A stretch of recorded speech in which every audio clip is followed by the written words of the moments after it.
ध्यानपथ के साथियों को बहुत प्यार भरा नमस्कार। आज फिर हमारे बीच में अविनाश जी आई हैं, मेलारप्पा जी की स्टोरी को आगे बढ़ाते हुए, उनके आगे लाइफ की जर्नी को जानते हुए, उनसे क्या सीख ले सकते हैं ये देखते हुए अविनाश जी का बहुत बहुत स्वागत है। अविनाश जी।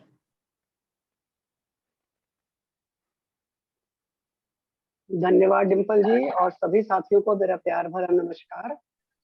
आज हम मिलारेपा की जो स्टोरी चला रहे थे उसी को आगे चलाते हैं। थोड़ा सा लास्ट का पैरा है कि जो वो गाउन डाउन जो गुरु जी के पास वो जाते हैं, मारपा जी के जो शिष्य होते हैं उनको भी पता चल जाता है कि ये जो है शुद्र विद्या में पारंगत है। तो वो भी सेम वही जैसे मारपा जी ने कहा था कि मेरे शिष्यों को आने के लिए वो तंग करते हैं, तो प्लीज जो है आप जो है इसको पहले वो मेरे शिष्यों के रास्ते में जो रुकावट डाकू लुटेरे डालते हैं, पहले उनको अपनी शूद्र विद्या से हरा के आओ, डरा के आओ, उसके बाद जो है मैं तुम्हें शिक्षा दूंगा। वो बेचारे बहुत दुखी होके रोते पिटते जाते हैं, नहीं चाहते कि जो काम मैं करूं वो उनको बार बार उनसे करवाया जाता है। तो वो कहते हैं उनको सबक सिखाओ पहले, उसके बाद में निश्चित रूप से तुम्हें मैं धर्मोपदेश दूंगा। मरता क्या ना करता, जाते हैं बेचारे फिर और कहते हैं मैंने शुद्र विद्या प्राप्त ही क्यों की, मेरी जिंदगी की सबसे बड़ी बदकिस्मती यही है। और रोते रोते रोते अंत में निश्चय करते हैं कि मेरे पास कोई दूसरा चुनाव तो है नहीं, जाना तो मुझे पड़ेगा ही, गुरु की आज्ञा का पालन करना ही पड़ेगा कि तभी मैं अपनी धर्मोपदेश की यात्रा में सफल हो पाऊंगा। तो वो जाते हैं, वही वन लगा वर्षम जो हिमपात होता है उससे जो है वो इनको जाके उन डाकुओं को लुटेरों को डराते हैं और इनका जो है शिष्यों के आने का रास्ता साफ करते हैं। लेकिन वहां पर वो इतनी मृत्यु होती है, इतना वो देखते हैं और अब उनके अंदर जो है ना वो इतना पाप देखने की सहन शक्ति नहीं रही है। मतलब उनका दिल बड़ा कचोटता है कि मैंने कितने सारे पाप किए हैं ये सोच के। तो वो फिर जितने वो पशु पक्षी मरते हैं ना उनको एक कपड़े में लपेट के ले आते हैं और आके गुरु जी के सामने ना गोंदा उनके सामने रख के बोलते हैं, देखिए गुरु जी कितना मेरे साथ मतलब मैं पाप कर रहा हूँ, अन्याय कर रहा हूँ। ये बेजुबान और जिनका कोई कसूर नहीं था वो पक्षी मर गए, इनको देख के मुझे बहुत ही दुख हो रहा है और मैं बहुत बड़े पाप का भोगी भी बना हूँ। और रोने लगते हैं। गोंदा उनको शांत करते हैं, समझाते हैं ऐसी कोई बात नहीं है, तुम इनकी चिंता मत करो, ये एक वक्त में तुम्हारे से तुम्हारा ज्ञान सीखने आएंगे। जब तुम ज्ञान प्राप्त कर लोगे तो ये तुम्हारे पास बड़ी खुशी खुशी ज्ञान सीखने आएंगे। मिलारेपा मन में सोचता है मर चुके हैं और इनको कह रहे हैं ज्ञान सीखने आओगे। इतने में वो गोंडाउन जो है वो एक चुटकी बजाते हैं और सारे के सारे पशु पक्षी जिंदा होके चहकना फुदकना शुरू कर देते हैं और उड़ जाते हैं। तब मिलारेपा जी बहुत खुश होते हैं कि चलो कम से कम कुछ की तो जान बची, कुछ 2-4-5% तो मेरा पाप कम हुआ। इस तरह करके वो आनंद में झूमने लगते हैं और उनको विश्वास हो जाता है कि गोविंदावनी वो बुद्धा है जो मेरे को गुरु उपदेश देंगे और ये मेरे सही गुरु हैं। और उनका चरण स्पर्श करके उनको कहते हैं कि अब मुझे आप शिक्षा दीजिए। और वो इस बार सच में एक ही बार में इनको कहते हैं कि चलो अब तुम उसको दीक्षा दे के और कहते हैं अब तुम एक गुफा में बंद हो जाओ और तीव्र ध्यान साधना शुरू करो। और उनको ध्यान के बारे में भेज देते हैं। वो कुछ दिन तक वहां पर करते हैं, शिक्षा साधना कर रहे हैं गुफा के अंदर। तो एक दिन गौन डाउन आते हैं, उनको कहते हैं कि तुमने जो ये जितने दिन ये किए है ध्यान, इसमें तुम्हें कुछ अनुभव प्राप्त हुए हैं? इस तरह के अनुभव होते हैं। उन्होंने कुछ बोला और वो कहते हैं मुझे तो कोई अनुभव नहीं आया। वो गौंडौन बड़े हैरान होते हैं कि मेरे दिए हुए उद्देश्य में भी और तुम्हारे आने में भी कोई त्रुटि नहीं है, तुम्हें गुरु मारपा जी ने मेरे पास भेजा है और इतने दिन के साधना के बाद तुम्हें अनुभव होने चाहिए थे, क्यों नहीं हुए? इसमें क्या गलती है, क्या कमी है? कुछ ना कुछ कमी तो जरूर है कि जो तुम इस साधना में अनुभव नहीं कर पा रहे हो। वो अभी सोच ही रहे हैं कि अपनी साधना में जाके देखें कि भाई क्या कमी है। इतने में उनको मारपा जी की तरफ से निमंत्रण आ जाता है कि मेरे बेटे के लिए मैंने मकान बनवाया है और मैं उसका मुहूर्त कर रहा हूँ, तो तुम अपने सभी शिष्यों को लेकर मेरे पास आना। और गृह प्रवेश के लिए मैंने यज्ञ और पूजाएं करवानी है, तो तुम अपने सारे शिष्यों के साथ आना और मुझे मदद भी करना। और इतना ही नहीं, मुझे ये भी पता है कि वो मूर्ख मिलारेपा जो है, वो चुपचाप भाग के तेरे पास आ गया हुआ है, उसको भी साथ में ही लेके आना। तो कहता है वो चिट्ठी में उनको लिखा हुआ था। तो जिसको पढ़कर गोंडाउन जो है वो मिलारेपा से पूछते हैं, आखिर हुआ क्या है?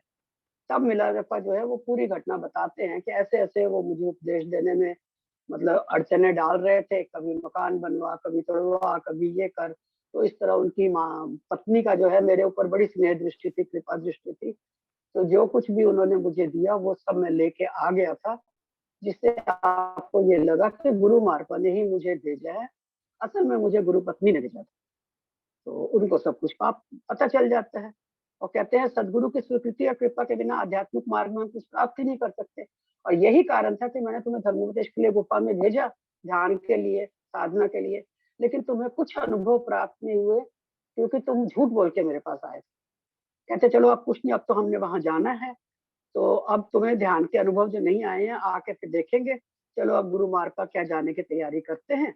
और गुरु मार्पा क्या जाने के लिए गाउन जो है वो भेंट में जो कुछ भी हो सकता है, सोना, हीरा, पीले कपड़े, सिल्क के कपड़े, बर्तन, पशु संपत्ति, सिर्फ एक विकलांग बकरी उनके पास होती है, उनको छोड़ के बाकी सबको वो लेके वहां जो भी सामान ले जाना है लेके गुरु मार्पा के यहाँ पहुंच जाते हैं।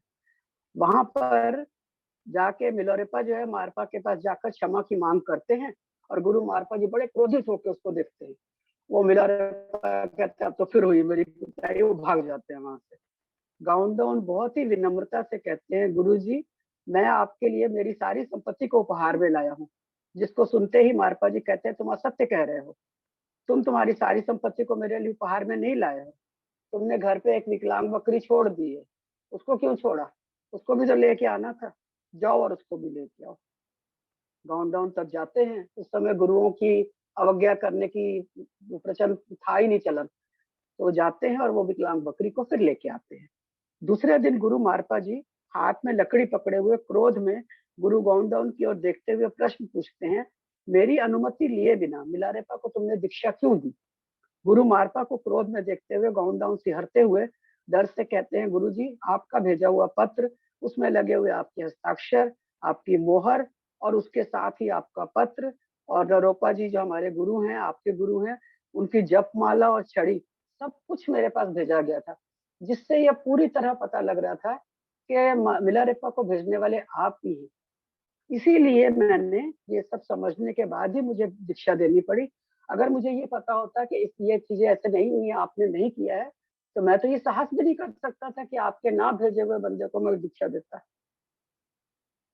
मारपा जी क्रोधित होकर मिलोरेपा की ओर देखते हैं, कहते तुम्हें ये किसने दिया? तब मिलोरेपा जी बताते हैं कि गुरु माँ ने दिया, कह के दौड़ के फिर वहां से भाग जाते हैं। वो उनकी मार से इतना डर चुके हुए हैं कि उनके सामने जैसे ही उनको देखते हैं वो क्रोधित होकर वो भाग लेते हैं। ये सुनने के बाद नारपा जी क्रोध में अपनी पत्नी से मिलने के लिए जाते हैं और पत्नी को पता लग जाता है कि मारपा जी आ रहे हैं और उनको सारी कहानी पता लग चुकी है कि मैंने ही अब इसको भेजा है। तो वो फटाफट जाके पूजा कक्ष में अपने आप को बंद कर लेती है कि अब ये सबके सामने मुझे डांट लगाएंगे, कुछ भी कर सकते हैं, कुछ भी कह सकते हैं, गुस्से में उनको पता ही नहीं लगता है। तो वो जितना मर्जी है मारपा जी आवाजें लगाते हैं, डांट के बोलते हैं, प्यार से बोलते हैं, वो दरवाजा खोलती ही नहीं है। उसके बाद मारपा जी जो है गाउन को कहते हैं कि उसने जाने में किया मेरी बीवी ने या अनजाने में किया, या मिलारेपा ने जो है तुम्हें बताया या नहीं बताया, लेकिन तुमने गलत कार्य किया है। योग्यता परखे बिना ही तुमने दीक्षा दे दी। जाकर गुरु नरेपा जी की जपमाला लाओ, उनको कहते हैं। तब गोंडाउन जाके नरोपा जी की जपमाला लाने के लिए वहां से बाहर जाते हैं। घर के बाहर मिलारेपा बहुत रोता है। जब गाउन वहां से गुजरते हैं तो मिलोरेपा कहता है कि इस जन्म में तो मुझे लगता है कि मैं शिक्षा नहीं प्राप्त कर पाऊंगा। तो गाउन जी कहते हैं इस जन्म में तो संभव नहीं हो पाया, किंतु अब अगले जन्म में मैं गुणवत व्यक्तियों के बीच में जन्म लेकर बुद्धत्व को प्राप्त कर सकूं, ऐसा कुछ कीजिए। कह के वो आत्महत्या करने का फिर प्रयास करने लगता है। यह देखते ही गाउन जी कहते हैं आत्महत्या करना बहुत तुच्छ काम है, ऐसा नहीं करना, कभी सोचना भी मत आत्महत्या के बारे में। सारे धर्मों में और शास्त्रों में इसको बहुत ही हीन क्रिया, बड़ी तुच्छ क्रिया, बहुत ही गलत क्रिया बताया गया है। यह शरीर एक देव मंदिर है, देव प्रसाद है। इस शरीर के को मध्य में ही हम नष्ट करेंगे तो हमारा अगला जन्म जो है वो इससे भी ज्यादा निकृष्ट होगा, इससे भी ज्यादा दुख देने वाला होगा। इसलिए ऐसा दुष्कर्म कभी मत करना। इससे बड़ा पाप और कोई भी नहीं है। अगर गुरु मार्पा जी तुम्हें धर्मोपदेश ने ना दे पाए तो मैं तुम्हें दूंगा। वैसे सदगुरु तुम्हें मिलेंगे, ऐसा कह के मिलारेपा को दिलासा देते हैं। इसी दौरान मारपा जी के एक शिष्य वहां आकर कहते हैं, यहाँ ठहरे सभी शिष्यों को और गौंडाउन जी को गुरु मारपा जी भीतर बुला रहे हैं। तब गौंडाउन मारपा जी के पास जाते हैं। यह देखकर मिलारेपा रोते हुए कहते हैं, मेरा जन्म बहुत अभागा है, मैं बहुत ही बदकिस्मत हूँ। ऐसा क्या है मुझे समझ में नहीं आता। मेरे गुरुजी मुझे देखते ही शांत स्थिति तुरंत क्रोध में आ जाते हैं और सबके बीच मुझ पे हाथ भी उठाते हैं, मेरे बाल भी खींच देते हैं, सिर के बालों से पकड़ के मुझे बाहर धक्का भी दे देते हैं, सब कुछ करते हैं। इतना ज्यादा अपमान करते हैं, उससे अच्छा क्या है यहाँ रहना। ऐसा रोते रोते विचारते हुए वहीं रहते हैं। उतनी ही देर में एक दूसरा शिष्य बाहर आता है और मिलारेपा को कहता है कि तुम्हें गुरुजी ने भीतर आने को कहा है। यह सुनकर मिलारेपा बड़ा ही निराश हो जाता है कि अब पता नहीं क्या कह रहेगा मेरे पे कि मेरे को फिर अंदर बुला रहे हैं गुरुजी। तब मिलारेपा को देखते हुए मारपा जी की आंखों में आंसू भरे हुए हैं और बड़ी मतलब ज्यादा रोते हुए मिलारेपा को कस के गले से लगा लेते हैं और उसको कहते हैं, आज से मेरा सबसे प्रिय शिष्य, सबसे अच्छा शिष्य मिलारेपा है। यह सुन के मिलारेपा सोचते हैं, अगर तो ये सपना है तो ये फटाफट टूट जाए ताकि मैं इतनी ज्यादा खुशी जो है बर्दाश्त ही ना कर पाऊं, और अगर ये वास्तविकता है तो फिर ये कभी खत्म ना हो, गुरु जी की कृपा मेरे पे बनी रहे। ये सोचते हुए बहुत हैरान होते हैं कि जब मैं इतनी पीछे पड़ा हुआ था, इतनी बार बार आके बोलता था, तब तो वो मुझे इतना अपमान करते थे, और आज जब मैं सोच बैठा हूँ कि कुछ नहीं होगा, अपने आप बुला के मुझे गले से भी लगा लिया, ये भी कर लिया है। वहां के सारे शिष्य भी जो है इस दृश्य को देख के बहुत ही आश्चर्यचकित हो रहे हैं कि इतने सालों से ये इतनी तपस्या कर रहा है, एक तरह से इनकी सारी बातें मान रहा है, जो कहते हैं जैसा कहते हैं वैसा करता है, तब भी ये हमेशा उसका अपमान करते थे। आज पता नहीं क्या हो गया, एक ही बार बुलाया और रोते रोते गले से लगा लिया। फिर मारपा जी रोते रोते मिलारेपा को इस तरह बताते हैं कि मैंने तुम्हारी कई परीक्षाएं ली, इतना ही नहीं तुम्हारे पास अनेक बार भवन का निर्माण करवा के ध्वस्त भी करवाया। मेरा ये करवाने का कारण भूतकाल में तुमने जो शूद्र विद्या के पाप किए थे उससे मुक्ति दिलवाना था। जब तक तुम्हारे अंदर के सारे पाप कर्म साफ नहीं होते तब तक तुम्हें मैं दे ही नहीं सकता था धर्मोपदेश। इसीलिए मैं तुम्हारे पाप के सारे कर्मों को साफ करने के लिए तुमसे परीक्षा पे परीक्षा लिए जा रहा था, तुम्हें कष्ट पे कष्ट दिया जा रहा था। लेकिन जब जब मैं तुम्हें कष्ट देता था, जब जब मैं तुम्हें किसी गलत कार्य में डालता था, तब तब मैं अंदर से बहुत रोता था। लेकिन मुझे ये पता था कि मैंने तुम्हें ज्ञान देना है, तुम्हें बुद्धत्व को प्राप्त करवाना है, तुम्हें धर्मोपदेश देके पारंगत बनाना है, ज्ञानी बनाना है। इसीलिए मैं तुम्हारे सारे पापों को धोने के लिए ही तुम्हें इतनी परीक्षाएं तुम्हारी ले रहा था, तुम्हें इतने कष्ट दे रहा था।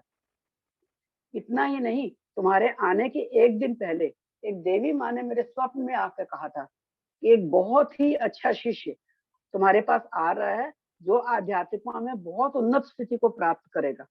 इसलिए दूसरे दिन सुबह में खेत में जाके हल चलाते हुए तुम्हारा इंतजार कर रहा था। मुझे पता था तुम मेरे पास आ रहे हो, धर्मोपदेश तुम्हें देना है, लेकिन तुम्हारे पापों से तुम्हें मुक्त करवा के, तुम्हारे सारे बंधन काट के फिर तुम्हें मैंने उपदेश देना था। इसलिए मैं तुम्हारा इंतजार करने के बाद भी तुम्हारे साथ ऐसे व्यवहार कर रहा था। कह के मारपा जी फिर मिलारेपा को बहुत जोर से गले लगाते हैं और रोते रोते सारी बातें कहते हैं। अब मिलारेपा जो है बहुत प्रसन्न हो जाता है और देवताओं को, गुरुओं का आभार मानता है। और मारपा जी भी कहते हैं कि मिलारेपा जैसा शिष्य मुझे मिला है, ये मुझे देवताओं की कृपा है कि ऐसे ज्ञानी शिष्य को मैं ज्ञान दूंगा। ये सुन के मिलारेपा जी मारपा जी के चरण स्पर्श करके बहुत रोते हैं और अंदर से बहुत ही खुश होते हैं कि मारपा जी ने मुझे माफ कर दिया, या अब मुझे समझ आ गया कि मेरे इतने कष्टों का कारण मारपा जी का गुस्सा जायज था। वो सिर्फ मुझे दिखा रहे थे, दिखावा कर रहे थे। अंदर से वो मेरे पापों को, मेरे पाप के बंधनों को, मेरे कर्म बंधनों को काट रहे थे। तब मुझे वो बिल्कुल परिष्कृत करके, बिल्कुल निश्चल करके फिर मेरे अंदर ज्ञान का प्रकाश डालना चाहते थे। दूसरे दिन सुबह मारपा जी देवता और गुरुओं की पूजा करके धर्मोपदेश और ध्यान के विषय में समझाकर, साधना समय आवश्यक ऐसी हर एक जरूरतों का मैं तुम्हारा स्वयं ध्यान रखूंगा, कह के मिलारेपा जी को कहते हैं कि हम तुम्हें ध्यान साधना के लिए ये घर के पास ही एक गुफा है, उसमें तुमने जाना है और इस गुफा को अंदर से बंद कर लेना है और 12 महीने तक गुफा के भीतर से निकले बिना तीव्र साधना करनी है। मारपा और मारपा जी की धर्म पत्नी एक पवित्र दिन गुफा के पास आकर कुमार मिलारेपा को बुलाते हैं, उसको आवाज देते हैं। मिलारेपा जो है वो ध्यान स्थिति में था, उसकी उठ के बाहर आने की इच्छा नहीं थी, लेकिन क्योंकि गुरु की आवाज आई थी तो उसने आना ही था। वो बाहर आते हैं, मिलारेपा जी को देखते ही मारपा जी और उनकी धर्म पत्नी जो है बहुत खुश होते हैं। माता जी और मारपा जी दोनों मिलके उसके लिए कई प्रकार के स्वादिष्ट पकवान लाते हैं। उसके बाद मिलारेपा उनके ध्यान के अनुभव के बारे में गुरु जी के और मारपा के साथ चर्चा करते हैं। फिर मिलारेपा उस गुफा के भीतर जाकर दोबारा से उसको बंद करके फिर ध्यान साधना में मगन हो जाते हैं। एक दिन मिलारेपा के स्वप्न में एक देवी श्री प्रकट होकर कहते हैं कि तुमने महामुद्रा स्थिति को प्राप्त कर लिया है, तुम्हें अभी परिपूर्ण स्थिति प्राप्त नहीं हुई है, वो तुम्हें करनी है, तभी तुम बुद्धत्व को एक क्षण में प्राप्त कर पाओगे। ऐसा कह के हम आपके गुरु को भी अंतर्ज्ञान के द्वारा, इंट्यूशन के द्वारा ये संदेश दे रहे हैं, पर शायद वो इसको ग्रहण नहीं कर पा रहे हैं, तो उनको समझ में नहीं आ रहा है। तो इसके बारे में अपने गुरु को जाके स्मरण करवाओ कि मैं महामुद्रा स्थिति में तुम आ चुके हो और अब बुद्धत्व की स्थिति के लिए एक सीढ़ी तुम्हें और चढ़ना है और उसके लिए मैंने तुम्हें बताया है। ये कह के वो देवी जो है हट जाती है, चली जाती हैं। तो मिलारेपा बाहर आते हैं, उनको देख के मारपा जी कहते हैं किसी भी समय ध्यान में से उठकर इस तरह साधना में से बार बार बाहर नहीं आना चाहिए। वो आके फिर कहते हैं कि मिलारेपा जी कहते हैं कि जी मैं ध्यान साधना से किसी कारण से उठ के आया हूँ, ऐसे ऐसे देवी श्री सपने में आई थी और उन्होंने मुझे ये बताया है और ये जानकारी आप ग्रहण नहीं कर पा रहे थे, समझ नहीं पा रहे थे, इसलिए उन्होंने मुझे भेजा है बाहर कि मैं आके आपको बताऊं। ये सुनकर महात्मा जी और जानकारी प्राप्त करने हेतु उनके पास जितने भी आध्यात्मिक ग्रंथ हैं उसमें से ढूंढते रहते हैं कि देवीश्री ने जो संदेश दिया है उसका क्या मतलब है। वो बहुत ढूंढते हैं पर उनको कोई उसमें उन ग्रंथों में से समाधान मिलता नहीं है। वो सोचते हैं मैं क्या करूं, अगर देवी ने संदेश दिया है तो कोई तो कारण होगा और कोई तो इससे जो है और अच्छी विद्या, कोई और अच्छा मुझे बताना ही पड़ेगा। तो उस समय मारपा जी के गुरु नरोपा जी जो थे वो भारतवर्ष आए हुए थे, तो वो प्रोग्राम बनाते हैं कि मैं भारत जाऊंगा और जाके वो मिलारेपा जी को साथ लेके भारत के लिए प्रस्थान करते हैं। इस तरह कई दिनों की लंबी मुसाफरी यात्रा के बाद मारपा जी और मिलारेपा जी हिमालय में बसे हुए नरोपा जी से मिलते हैं। तब मारपा उनके समक्ष उस अनुभव के बारे में सारा कुछ बताते हैं और पूछते हैं कि मैं नहीं ग्रहण कर पा रहा हूँ या नहीं समझ पा रहा हूँ कि इसका अर्थ क्या है देवी के सपने में आने का और बताने का। इसको सुनते ही मारपा जी के गुरु नरोपा जी कहते हैं ये अनुभव तुम्हारा तो नहीं है। फिर वो मारपा जी कहते हैं कि नहीं मेरा नहीं है, ये मिलोरिपा को ये हुआ था, देवीश्री उन्हीं के सपनों में आई थी और उन्होंने मुझे उनको कहा था, इसलिए मिलारेपा ने मुझे बाहर आके बताया और मैंने सारा कुछ करके देखा, मुझे नहीं समझ में आया, इसलिए मैं आपकी शरण में आया हूँ। ये सुन के नरोपा जी बहुत खुश होते हैं और दोनों हाथों को ऊपर उठा के दोनों हाथों से तिब्बत की तरफ मुंह करते हुए नमस्कार करते हैं और कहते हैं कि तुम बुद्ध धर्म, बौद्ध धर्म को तथा ध्यान को संपूर्ण तिब्बत में फैलाओगे, ऐसा मेरा आशीर्वाद है। चंद्रमा की तरह प्रकाशित होकर तुम अपने ज्ञान को सभी में बांटोगे। बहुत ही खुश होकर तिब्बत देश की तरफ घूमकर परिक्रमा 3 बार करते हैं और फिर नमस्कार करते हैं। तब आसपास के पेड़ पौधे भी तिब्बत की तरफ झुक के तिब्बत को नमस्कार करते हैं। पहले से ही वो पेड़ पौधे तिब्बत से जुड़े हुए हैं, उनका ध्यान साधना, उन पेड़ों का भी जो मन है तिब्बत की तरफ ही है। इस बात को सुनकर मारपा और मिलारेपा बहुत खुश होते हैं। मारपा और मिलारेपा फिर वापस तिब्बत के लिए निकलते हैं वहां से। तब नरोपा जी मारपा के पुत्र की मौत होने वाली है, ऐसा मारपा जी को संकेत देते हैं। वे जब तिब्बत पहुंचते हैं उसके थोड़े दिनों बाद ही मारपा के पुत्र की मृत्यु हो जाती है। मिलारेपा तब एकांत गुफा में साधना करते हैं, जिसके कारण वो बहुत प्रगति करते जाते हैं। वो कभी भी सोते भी नहीं थे, हर समय सिर्फ ध्यान ध्यान और ध्यान। एक दिन मिलारेपा सुबह के समय अचानक उनको नींद आ गई थी, वो सोए हुए थे, तो उन्होंने स्वप्न में इस तरह देखा कि गांव में उनका घर पतन की अवस्था में है।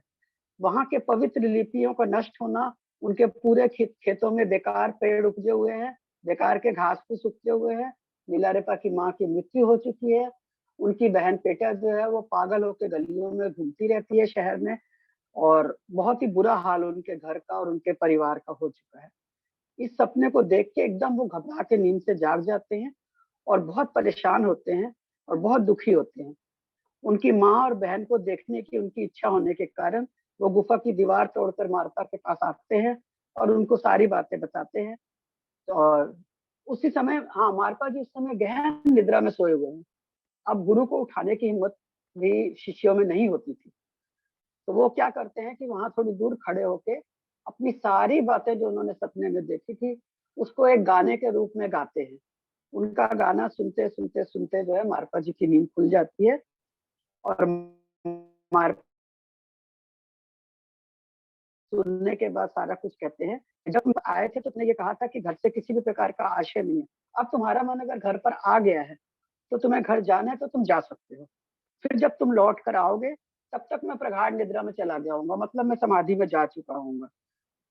घर के ऊपर के भाग में एक छेद में से सूरज की किरण से मेरे मस्तक के चारों ओर एक लाइट सर्कल बना होगा, प्रकाश का वृत्त बना होगा, जिसका अर्थ यह है कि मैं थोड़े दिनों में अपने शरीर का त्याग कर दूंगा। अब हम आध्यात्मिक दुनिया में ही फिर मिलेंगे। जब तुम वापस आओगे तो मैं तुम्हें नहीं मिलूंगा। भौतिक जगत में हम जितना भी एक साथ रहते हैं, किंतु एक ना एक दिन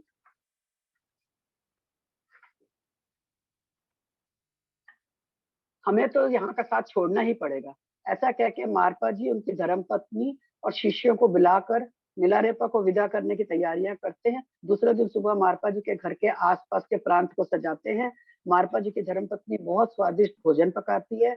मारपा जी उच्चतर उपदेश, दीक्षा, तंत्र जो भी वो चाहते हैं इस समय मिलारेपा जी को समझाते हैं और कहते हैं कि गुरु दक्षिणा दोगे तो और ज्यादा विद्या प्राप्त होगी। ऐसा कोई भी विचार अब मेरे मन में तुम्हारे लिए नहीं है, इसलिए तुम इस बात को निकाल देना।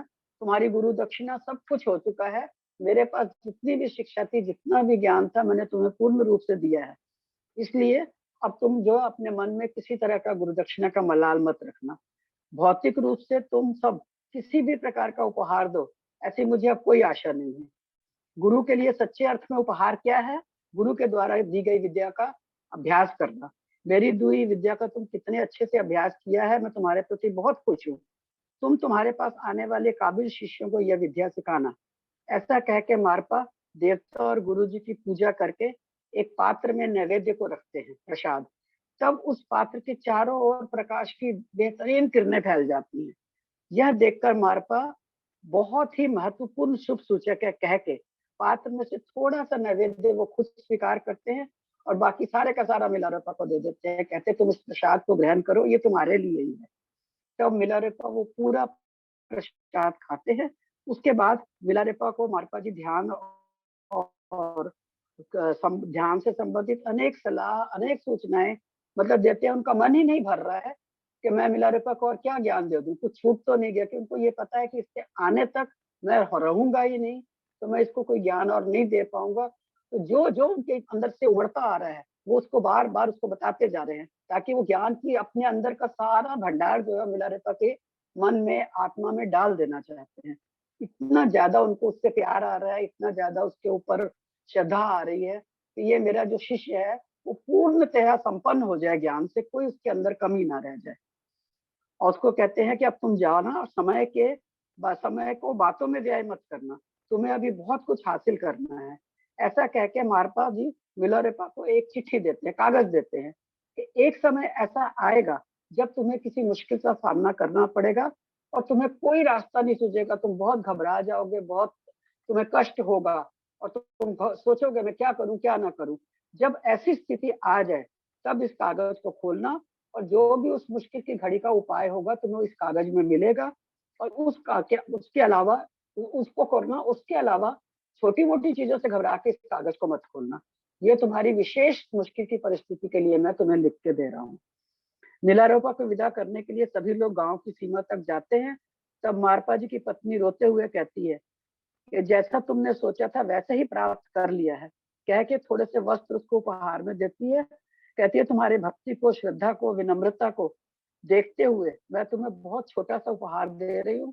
मेरे दिल में तुम्हारे लिए पुत्रवत प्यार है, मेरे दिल में तुम्हारे लिए बहुत ही ज्यादा प्यार है। ये कह के उसको उपहार देती है। तब मिलोरेपा जी जो है उनको और उनकी गुरु जी को प्रणाम करते हैं और सभी शिष्यों को झुककर नमस्कार करके वहां से प्रस्थान करते हैं। इस तरह मिलारेपा लंबी यात्रा के बाद अपने दूसरे गुरु गाउनडाउन जी को मिलने जाते हैं। गाउनडाउन के आश्रम में पहुंचकर अनेक आध्यात्मिक विषयों पर चर्चा करके मिलारेपा जी अब उनसे आज्ञा लेके अब अपने गांव की यात्रा शुरू करते हैं। मिलारेपा जी का गांव बहुत दूर है। अगर वो शारीरिक रूप से नॉर्मल इंसान की तरह चलते तो उनको बहुत सप्ताह लग जाते, किंतु मिलारेपा जी अब ज्ञान में इतनी अग्रम स्थिति को जा चुके हैं कि वो अपने प्राणायाम के बल पे 3 दिन में ये यात्रा संपन्न करके अपने गांव की सीमा पे पहुंच जाते हैं। और वहां गांव की सीमा के पास बकरियों को चराते हुए कुछ आदमी को देख के बिना अपनी पहचान बताए वे अपने घर की तरफ इशारा करके कहते हैं ये घर किसका है, क्या है, मतलब अपने घर के अपनी माँ बहन के बारे में पूरी जानकारी प्राप्त कर लेते हैं उनसे। वो सब कुछ बता देते हैं और उनको ये नहीं पता होता कि ये मिलारेपा ही है। तब वो इंसान जो है जितना भी उनको पता था कि ये पतन की अवस्था में घर है, उस घर में एक माँ, एक बेटा और एक बेटी रहते थे। बेटा कहीं चला गया है, माँ की मृत्यु हो चुकी है और बेटी जो है वो पागल होके हर जगह घूम रही है। और बेटे ने शुद्र विद्या प्राप्त की थी, इस कारण वो गांव में सबका जो है वो घृणा का पात्र है, सबका क्रोध का पात्र है। इसीलिए इस मकान की कोई ना तो देखरेख करने आ रहा है, कोई इस मकान के पास आता ही नहीं। इस तरह की सारी बातें सुनने के बाद जो है वो मिलारेपा जो है वो गांव में जाते हैं। जाके वो अपनी बहन को ढूंढते हैं, नहीं मिलती है, अपने घर में जाते हैं और देखते हैं कि उस घर का बहुत ही बुरा हाल है और जो भी ग्रंथ वगैरह वहां पे पड़े हुए थे उनमें से कई नष्ट होने की स्थिति में आ रहे हैं। और थोड़ी दूर पे उनको एक मिट्टी का गड्ढा दिखाई देता है। वो जाकर जैसे ही उस गड्ढे को हिलाते हैं तो उस गड्ढे में से अस्थियां निकलती हैं जो कि उनकी माता जी की हैं। और वो उन अस्थियों को देख के बहुत ही रोते हैं, होश खो के। और उसके बाद फिर वो सोचते हैं, मारपा जी के वचन याद करके वहीं पे ध्यान करते हैं कि समय व्यतीत नहीं करना है। तो उन अस्थियों के पास ही बैठ के थोड़ी देर ध्यान करते हैं। उसके बाद वो अपनी आत्मा की आत्मा के साथ बात कर पाने के कारण फिर से सामान्य स्थिति में आ जाते हैं। ध्यान के बाद वो अपनी माँ से बात करते हैं, तब उनकी स्थिति थोड़ी सी नॉर्मल हो जाती है। फिर वो सोचते हैं कि अब मैं इनका कर्म कांड करूं। तो इनके एक शिक्षक थे, जब ये बचपन में थे, वो कर्मकांड का काम करते थे। वो उनके पास जाते हैं, पता लगता है शिक्षक की तो मृत्यु हो चुकी है, लेकिन उनके पुत्र हैं और वो भी कर्मकांड का काम करते हैं। तो वो जाते हैं, उनको कहते हैं कि तुम मेरा जो है माता का ऐसे-ऐसे कर्मकांड कर दो और उसके बदले में जो भी मेरे पास ग्रंथ पड़े हैं आध्यात्मिक, वो मैं तुम्हें दूँगा, क्योंकि मुझे पता है तुम्हें भी उनमें रुचि है। तो मैं वो सारे ग्रंथ तुम्हें दे दूँगा, तुम मेरी माता का कर्मकांड कर दो। वो शिक्षक का जो पुत्र है वो मान जाता है और जाके उनके माता के कर्मकांड को करता है। और फिर वो वहां से एकांत स्थान में साधना के लिए चले जाते हैं। और वो जो है शिष्य जो है उन ग्रंथों को लेकर अपना सारे काम करके और जो भी खाद्य पदार्थ वगैरह जो वहां पे आवश्यक आहार जो मारपा जी मिलारेपा जी ने दिया था वो सब लेके चला जाता है। इस तरह मिलारेपा जी अपने लिए भी कुछ आहार और खाद्य पदार्थ का इंतजाम करके एक गुफा में चले जाते हैं, कुछ महीनों तक ध्यान की स्थिति में बैठते हैं। मिलारेपा के पास जब खाद्य पदार्थ और आहार खत्म होने वाला होता है, फिर वो गांव में जाते हैं, भिक्षा मांगते हैं। और चांस की बात है कि वो जिस घर के सामने पहुंचते हैं वो घर उनकी चाची जी का होता है। और उनकी चाची जी को देखते ही वो पहचान लेते हैं और उतनी देर में चाची भी पहचान जाती है उसको। और वो क्रोध में लकड़ियां लेके उनको मारने दौड़ती है, क्योंकि उनके दिल में तो है कि इसने शूद्र विद्या से हमारी बहुत बर्बादी की है। तो उनका क्रोध अभी तक खत्म नहीं हुआ है। तो उनको पत्थर से, लकड़ियों से, कुत्ते उनको ऊपर छोड़ देती है, बहुत ही उनका बुरा हाल करती है। यह देखकर मिलारेपा जी की चाची से स्वभाव देख के वो मिलारेपा जी बच के पानी के एक गड्ढे में चले जाते हैं, वहां जाके छुप जाते हैं। और सारी अपनी घटना को कि जो जो कुछ मैंने किया उसके लिए मुझे पश्चाताप भी है और अब मैं ज्ञान की दूसरी दिशा को प्राप्त कर चुका हूँ। अब मेरे मन में शूद्र विद्या वगैरह का कुछ नहीं है। इन सबको गाना गा गा के उस पानी में से ही सुनाते हैं। और वो सारा कुछ सुनने के बाद जो है चाची जी जो है वो भी रोने लगती हैं और घर के भीतर जाकर थोड़ा माखन और थोड़े से खाद्य पदार्थ लाके उनको देती हैं। और गांव के और कुछ लोगों से भी भिक्षा मांग के वो जाते हैं। फिर जाके अपनी गुफा में जाके वो बैठ जाते हैं अपना ध्यान करने के लिए। थोड़े महीनों बाद फिर उनका खाद्य पदार्थ समाप्त होने को होता है। फिर वो गाँव में जाते हैं और सोचते हैं उस विस्तार में मैं नहीं जाऊँगा, वहाँ अब लोग मुझे पहचान चुके हैं, तो क्या पता कुछ लोग फिर मेरे पे क्रोधित हो जाए। तो वो दूसरे हिस्से में जाते हैं। वहाँ बदकिस्मती से उसके चाचा जी मिल जाते हैं, क्योंकि चाची और चाचा अब किसी कारण से अलग-अलग रहते हैं। चाचा जी देखते हैं उनका भी वही हाल होता है, उन्हें भी गुस्सा आता है। वो क्रोधित होकर उसको गालियाँ देना, उस पे पत्थर फेंकना, मारना शुरू कर देते हैं। मिलारेपा के चाचा जी आस-पास के लोगों को बुला के भी कहते हैं, हमारा नुकसान करने वाला, हमारे साथ जो इतने दुःख देने वाला, इतना नुकसान, मौत तक हमारे कई लोगों की हुई है, वो मिलारेपा आ गया है, आओ उसे पकड़ो और हमें हत्या करनी है। ये सब कह के सभी अपने आप आस-पास के पड़ोसियों को बुलाते हैं। तब आस-पास के सारे लोग आके मिलारेपा पर पत्थर फेंकना शुरू कर देते हैं। तब मिलारेपा असहाय होकर जोर से सद्गुरु देवताओं, आपका शिष्य मुसीबत में है, दया करके बचाओ, ऐसा कह के बड़ी जोर-जोर से आवाजें लगा के पुकारते हैं।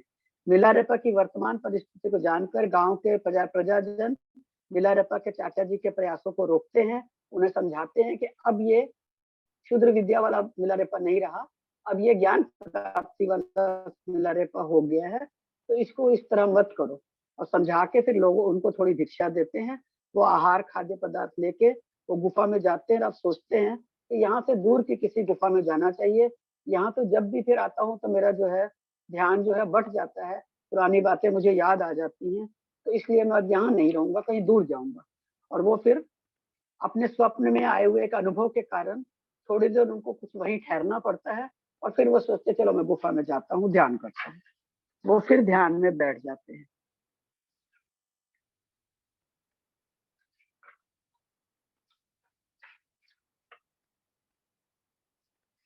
हाँ जी, अब 11 पेज हो चुके हैं, कहिए तो मैं आगे बढ़ाऊँ, नहीं तो जैसे प्रीति जी से मेरी बात हुई थी कि बाकी कल करना है। हाँ जी अविनाश जी, 8:40 भी हो चुके हैं, तो अब अविनाश दीदी ये ग्रंथ कहाँ से खोज के लाए हैं? बड़ा सुंदर है यार, ये तो चल ही रहा है अभी। मैंने सावित्री जी आपको कई बार तो बता ही दिया है सब कुछ। तो आज हम साथियों यहीं पे इसको विश्राम देते हैं। अभी मिलारेपा जी की बौद्धत्व प्राप्त करने की लास्ट तिथि आने वाली है, जिसमें अब उनको अड़चने नहीं आएंगी। अब वो खुशी और सुख प्राप्त करते हुए ज्ञान बांटेंगे। इसको हम अगले दिन जो भी दिन होगा उस दिन इस अध्याय की समाप्ति करेंगे। धन्यवाद आज के लिए। अब हम साधना के ध्यान की ओर चलते हैं। अविनाश जी कैलाश भैया को इनवाइट कीजिए आप।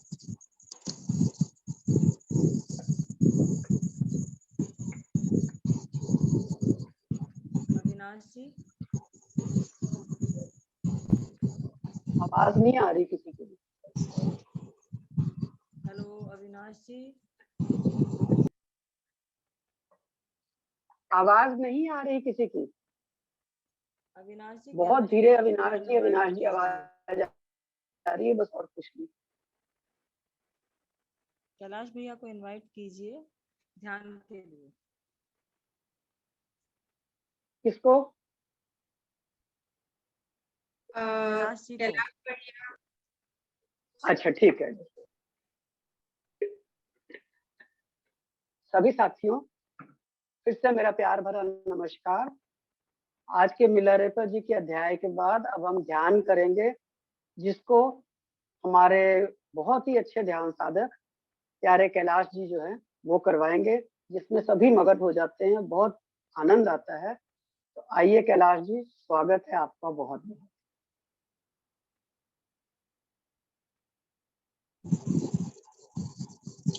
थैंक यू वेरी मच दोस्तों, आप सभी का अभिनंदन। राज ठाकरे जी नमस्कार। भैया आपके फोन में डिस्टरबेंस आ रही है। राज जी नमस्कार। राज जी, तो दोस्तों आप सभी आवाज नहीं आ रही है आप लोगों की। एक सेकंड। हाँ, आपकी कैलाश जी आवाज आ रही है? अविनाशी आवाज ठीक आ रही है।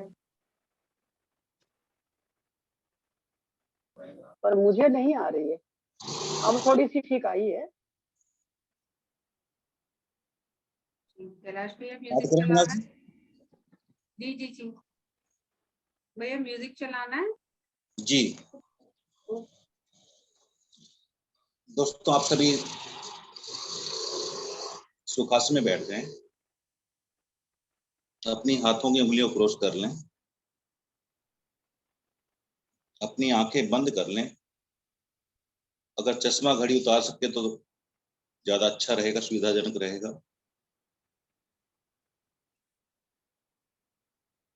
हो सके तो पैरों को क्रॉस कर लें। मास्टर्स यदि संभव हो तो अपना बिस्तर छोड़ दें, बिस्तर पे कोई ना बैठे। यदि आप जमीन पर नहीं बैठ पा रहे हैं तो सोफे या कुर्सी पर बैठें और वही मधुर मुस्कुराहट रखें।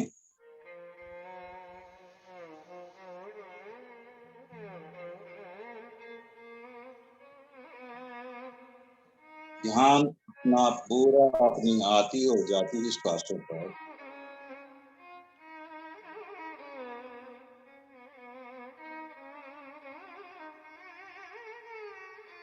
अब हम आह्वान करेंगे परमपिता परमात्मा का, हम सबके पूज्य गुरुदेव परम ऋषि पत्री जी का,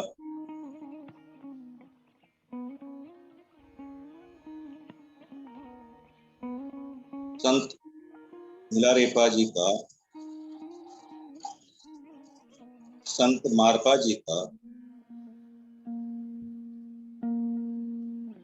हिमालय के सभी योगियों का,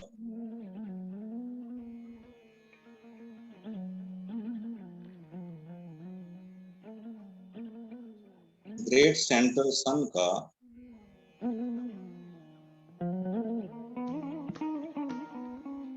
उन्नत लोगों की उन्नत चेतनाओं का,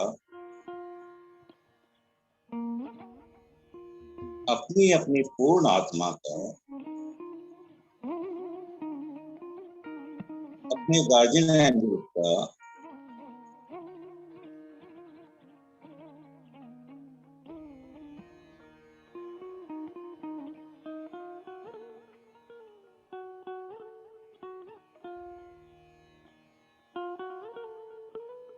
जिस किसी भी शक्ति की, जिस किसी मास्टर की अब आराधना करते नित्य प्रति, उनका भी आह्वान करें मास्टर्स।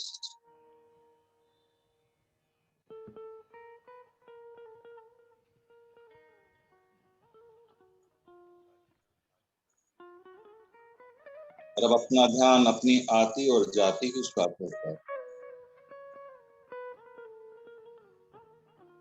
ना कोई सोच, ना कोई विचार,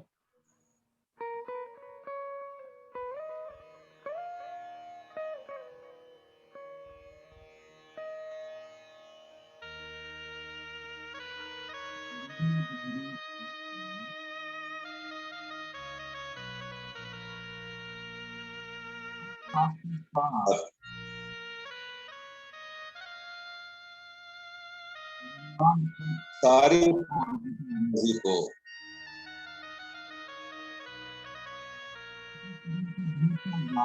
महसूस करना।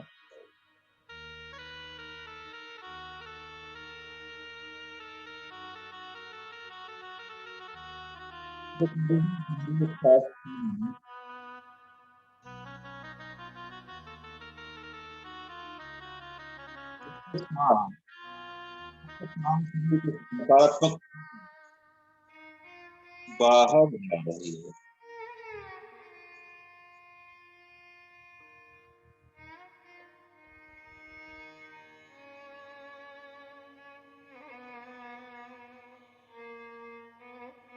आपका शरीर धीरे धीरे रिलैक्स होता जा रहा है।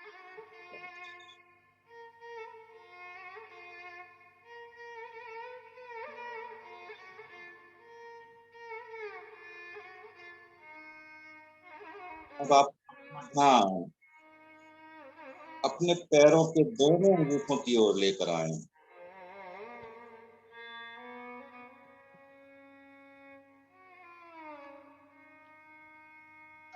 आपके पैरों के अंगूठों से दो रोशनी की सफेद किरणें निकलकर धरती माँ के गर्भ की ओर जा रही हैं, धरती माता के केंद्र की ओर जा रही है।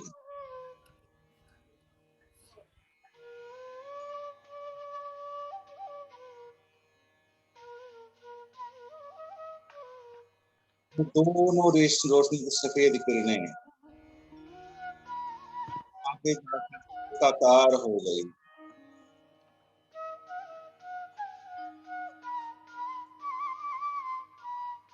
एक किरण धरती माता के केंद्र तक पहुंच गई है।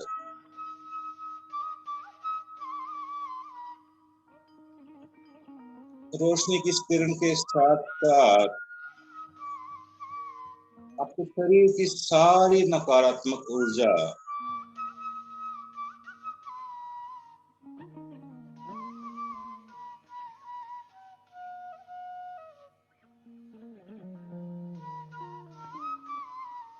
वो भी धरती माँ के केंद्र तक पहुंच गई है।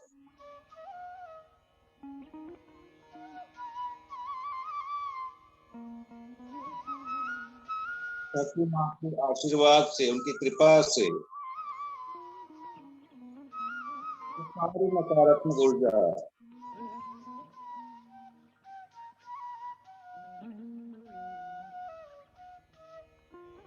पॉजिटिव एनर्जी में बदल गई है।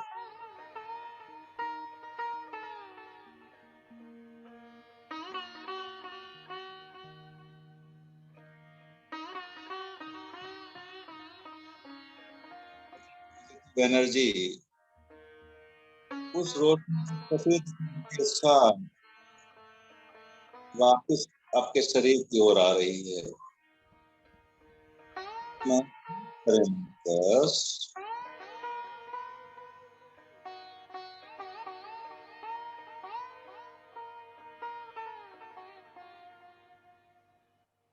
ये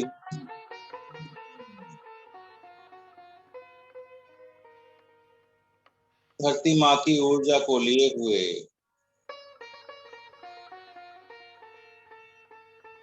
आपकी तरफ तेजी से आ रही है।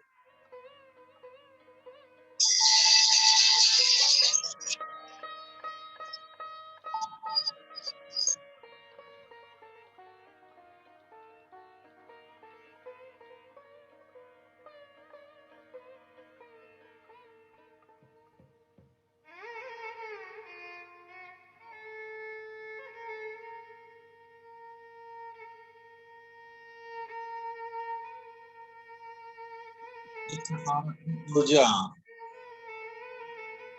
दोनों पैरों के अंगूठे से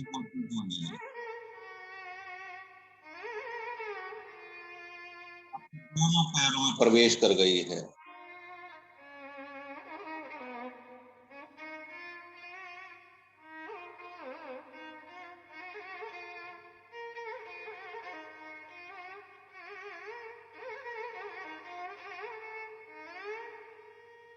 इस सफेद ऊर्जा के कारण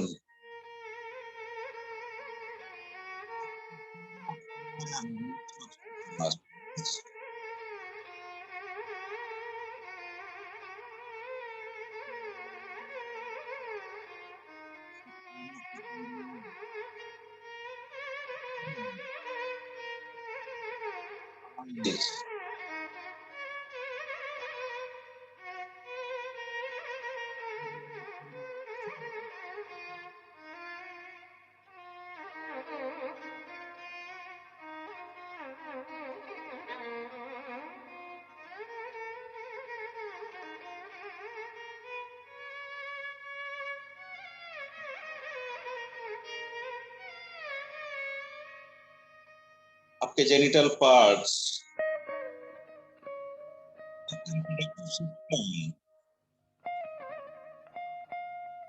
excretory system,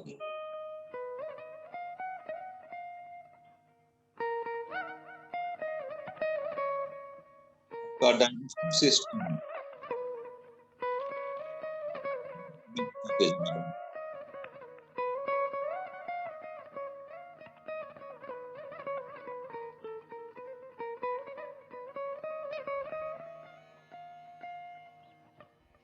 आपके lungs,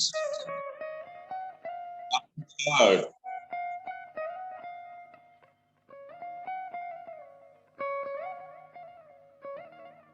आपकी छाती का आने वाला हिस्सा,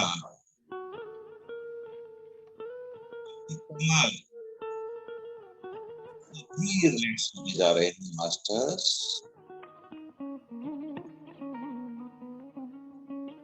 आपके दोनों कंधे,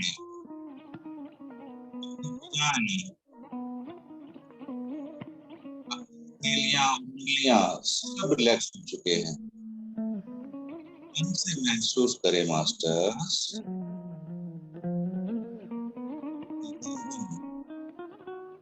आपका चेहरा, आपके चेहरे के सभी अंग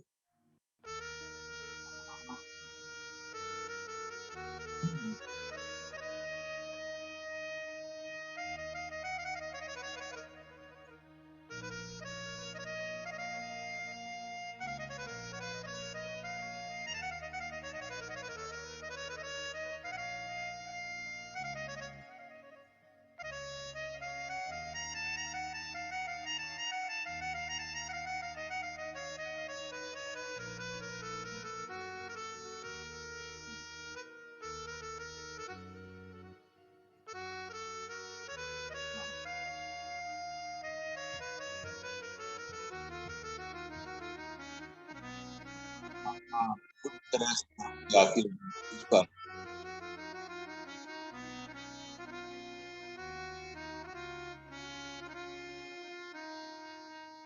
सांसों के साथ साथ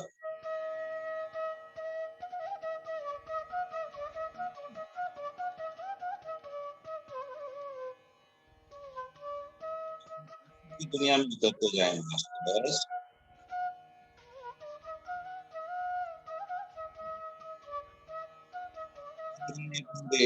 अपनी बाहरी दुनिया से अलग कर लें, अंदर की दुनिया में प्रवेश करें।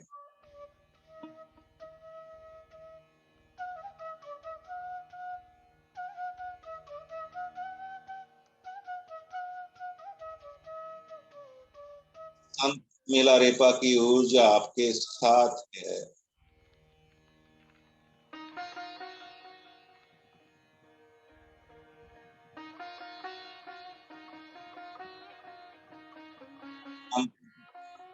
की चेतना आपके साथ है।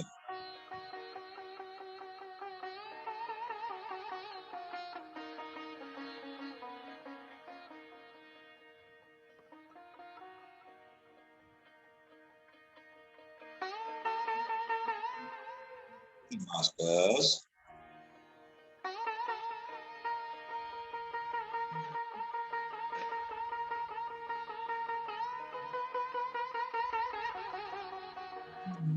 को अपने आसपास महसूस कर पाएंगे मास्टर्स। इसलिए पूरी तरह समर्पण भाव से बैठें। जब महसूस करें मास्टर्स, क्षण को स्वीकार करें।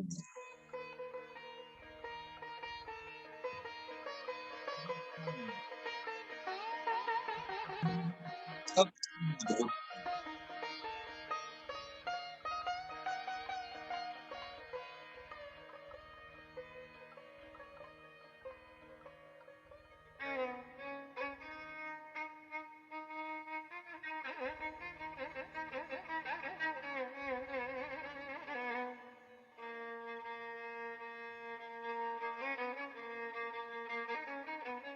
मिलारेपा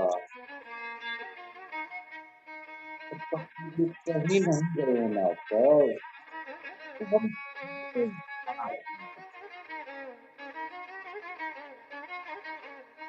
हाँ,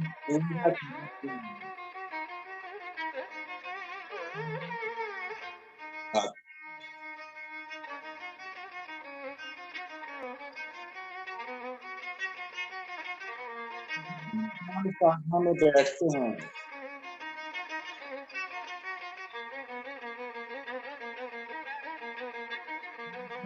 आप ही महसूस करते हैं मास्टर।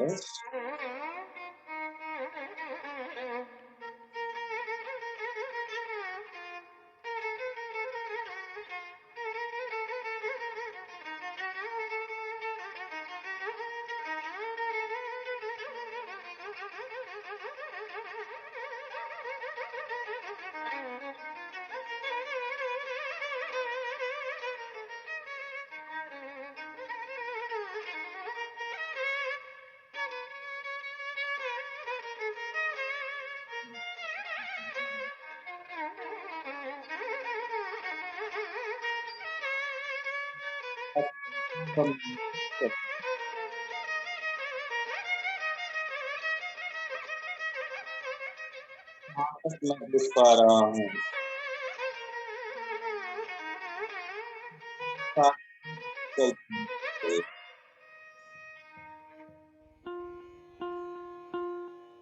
और आपको से कुछ मास्टर को महसूस भी हो रहा है, वो देख भी पा रहे हैं मास्टर।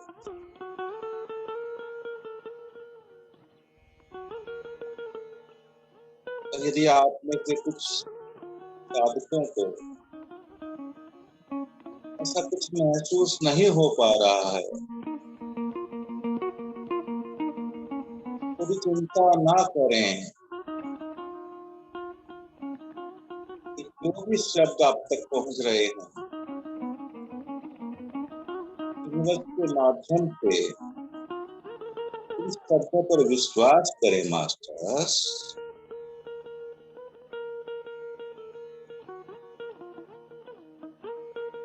ये शब्द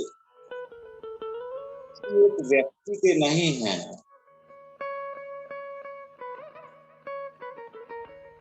ये यूनिवर्स के शब्द मास्टर्स।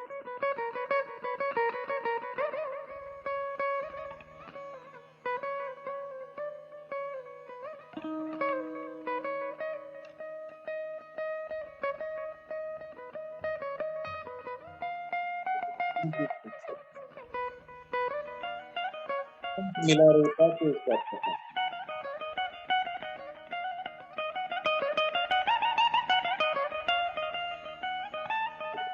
माध्यम बनाकर आपको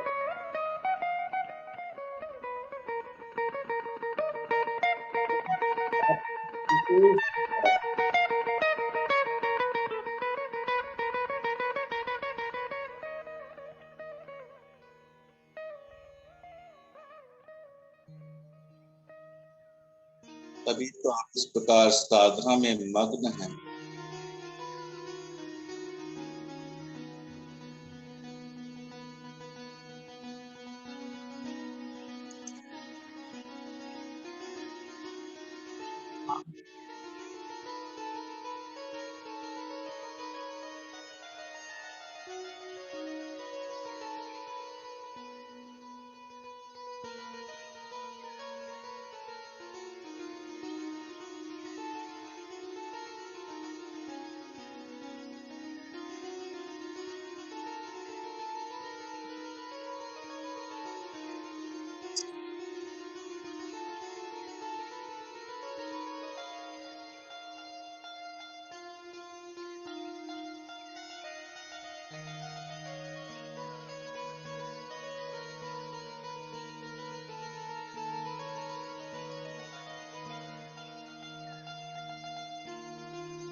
पूरा आनंद में घूम रहे हो।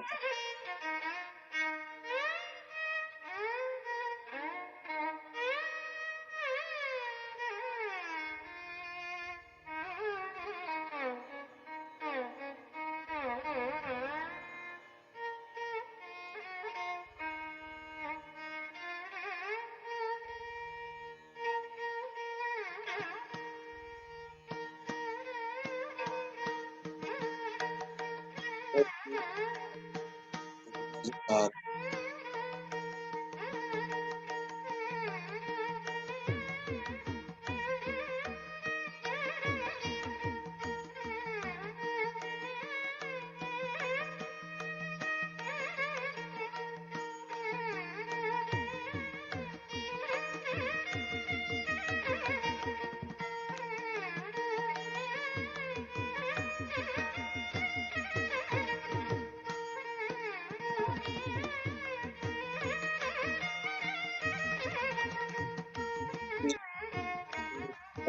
हाँ,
की आकृति में रखी हुई है।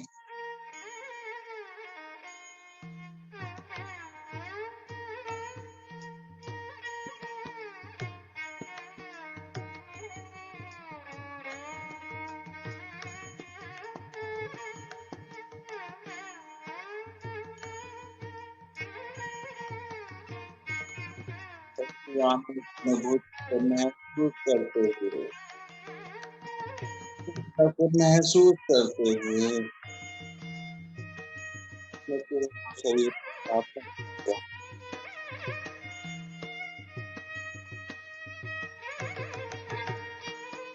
यदि आपका इस अद्भुत पल से बाहर आने को मन है तो अपनी आंखें खोल सकते हैं my dear loves, my dear gods. Thank you very much मुझे सुंदर सा मौका देने के लिए।